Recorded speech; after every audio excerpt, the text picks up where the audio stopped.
یہ ان دنوں کی بات ہے جب میں شادی کر کے نئی سسرال آئی تھی۔ ایک دن میرے دیور نے میرے ساتھ موقع پا کر سب کچھ کر ڈالا اور وہ میری زندگی کا پچھتاوا آج تک میں نہیں بھول پائی۔ جی ہاں، یہ ان دنوں کی بات ہے جب میں 21 سال کی نوجوان خوبصورت دلہن تھی اور میرے ہسبینڈ 30 سال کے تھے۔ میرے ہسبینڈ اکثر کام کے سلسلے میں گھر سے باہر ہی جاتے تھے اور رہتے تھے اور ہمارے گھر میں میری ساس اور میرا دیور رہتے تھے۔ میرے سسر کا انتقال ہو چکا تھا، یہی وجہ ہے کہ میری ساس اکثر بیمار رہتی تھی اور میرے شوہر کو ایک دن کام سے باہر جانا پڑا، ملک سے باہر جانا پڑا، کیونکہ یہ ان کا کام بہت زیادہ تھا۔ ان کا بھائی ابھی پڑھائی کر رہا تھا، یہی وجہ ہے کہ انہوں نے بولا کہ میں باہر جاؤں گا اور وہاں سے پیسہ کماؤں گا اور گھر کے حالات اچھے ہوں گے۔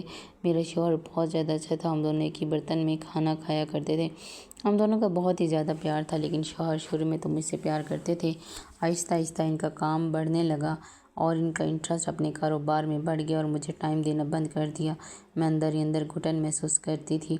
تبھی میرا دیور، جو کہ سیکنڈ ایئر کا اسٹوڈنٹ تھا، جو کہ عمر میں مجھ سے صرف 3 سال چھوٹا تھا، میں اس کی طرف اٹریکشن بڑھنے لگی، اس کو دیکھ کے حد سے زیادہ اس کی طرف مائل ہونے لگی۔ لیکن میں نے اپنے شوہر کی وفاداریوں کو دیکھا۔ میں نے کہا میں بہت ہی غلط سوچتی ہوں، مجھے ایسا نہیں سوچنا چاہیے، سوچ کے میں اس کو کس طرح سے سنبھال لیتی، اپنے آپ کو کسی طرح سے سنبھال لیتی۔ لیکن میرا ہسبینڈ نہ ہی تو مجھے ٹائم دیتا، نہ ہی میری ضروریات پوری کرتا، نہ ہی جسمانی، نہ ہی کوئی بات سنتا۔ انہوں نے باہر چلے جانا تھا، یہ سن کے میں اور زیادہ پریشان ہو جاتی، کیونکہ ابھی شادی کو 1 سال بھی نہیں ہوا تھا۔ 21 سال کی نوجوان دلہن کیسے اپنے شوہر کے بغیر رہ پاتی؟ لیکن ایسا ہی ہوا، میرے شوہر مجھے چھوڑ کے باہر چلے گئے۔ میں اور میرے دیور اور ساس ہم رہتے تھے۔ اب میں شادی کے شروع دن تو بہت انجوائے نہیں کر پائی تھی، کیونکہ میرے شوہر کام کے سلسلے میں تیسرے دن ہی کام پہ لگ گئے تھے۔ شروع میں 1 مہینہ انہوں نے مجھے بہت پیار کیا، اس کے بعد اس کی ساری توجہ اس کے کام میں بٹ گئی۔ ایسے میں اپنے دیور کو جب بھی دیکھتی تو ہوس بھری نظروں سے دیکھتی، پھر میں کہتی کہ میں بہت ہی برا کر رہی ہوں۔ جیسے ہی میرا شوہر ملک سے باہر چلا گیا، میرا دیور اور میں ہم لوگ اکٹھے بیٹھتے، لوڈو کھیلتے، کبھی ہنسی مذاق کرتے، اس طرح سے ٹائم گزر جاتا۔ ایک دن ایسا ہوا کہ میرا دیور نہا رہا تھا اور میں ساتھ والے کمرے میں سوئی ہوئی تھی۔ دیور نے بولا کہ تولیہ واش روم میں لانا، میں بھول گیا ہوں۔ انہوں نے بولا بھابھی تولیہ پکڑائیے گا۔ جیسے ہی میں تولیہ دینے گئی، میں نے دروازہ کھولا تو حد سے زیادہ کھول دیا۔ میرے دیور تو یہ دیکھ کے حد سے زیادہ حیران ہو گیا، انہوں نے آنکھیں بند کر لی۔ میں بہت زیادہ شرمندہ ہوئی۔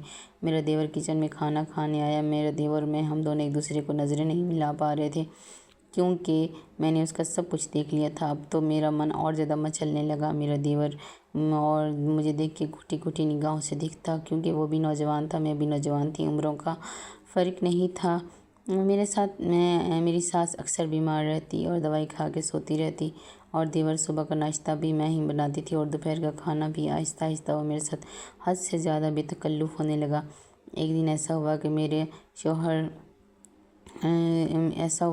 شوہر جو ہے وہ تو اصلی شوہر جو ہے وہ تو ہفتے میں 2 بار ہی کال کرتا اور پیسوں کا ہی بتاتا، نہ ہی تو حال احوال پوچھتا، نہ ہی رومانٹک باتیں کرتا۔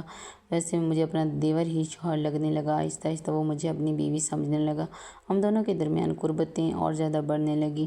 پھر ایک دن ایسا ہوا کہ میری ساس کو اچانک اپنی بیٹی کے گھر جانا پڑا، کیونکہ ان کی بیٹی کی ڈیلیوری تھی۔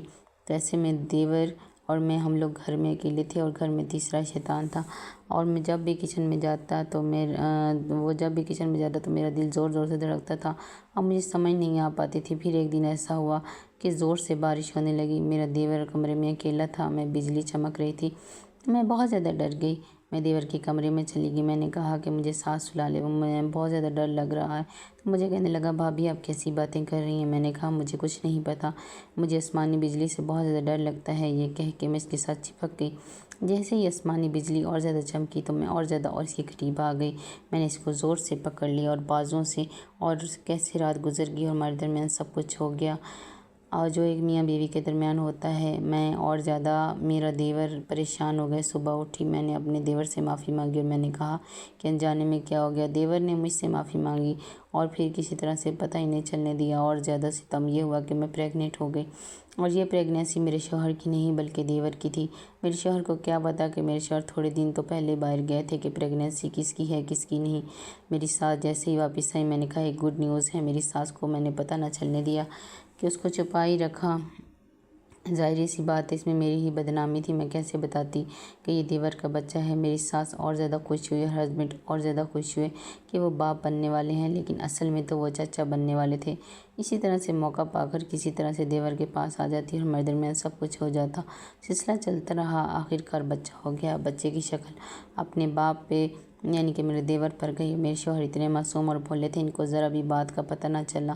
انہوں نے کہا، شک نہیں کیا بلکہ خوش ہوئے کہ ان کی شکل اپنے چچا پہ گئی ہے، اور میری ساس تو اور زیادہ خوش ہوئی کہ میرا بیٹا بالکل تمہارا بیٹا چچا پہ گیا ہے، اپنے باپ پہ نہیں گیا۔ اور ہمیں ان دونوں کو کیا بتاتی کہ یہ لوگ کتنے معصوم ہیں۔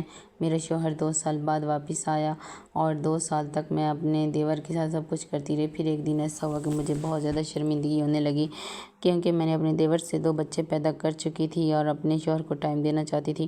میرے دیور کی بھی شادی ہو گئی اور وہ اپنی زندگی میں ہنسی خوشی رہنے لگا۔ میرے شوہر کو آج تک پتہ نہیں چلا یہ بچے اس کے نہیں بلکہ اس کے بھائی کے ہیں۔ آج بھی میں دیور کبھی کبھی مجھ سے ایسی باتیں کرتا اور نگاہ رکھنے کی کوشش کرتا ہے، لیکن میں اس کو اپنی طرف اب آنے نہیں دیتی بلکہ اپنا پورا ٹائم اپنے شوہر کو دیتی ہوں۔ خیر، آپ کو یہ کہانی کیسی لگی آپ نے کامنٹ سیکشن میں بتانا ہے۔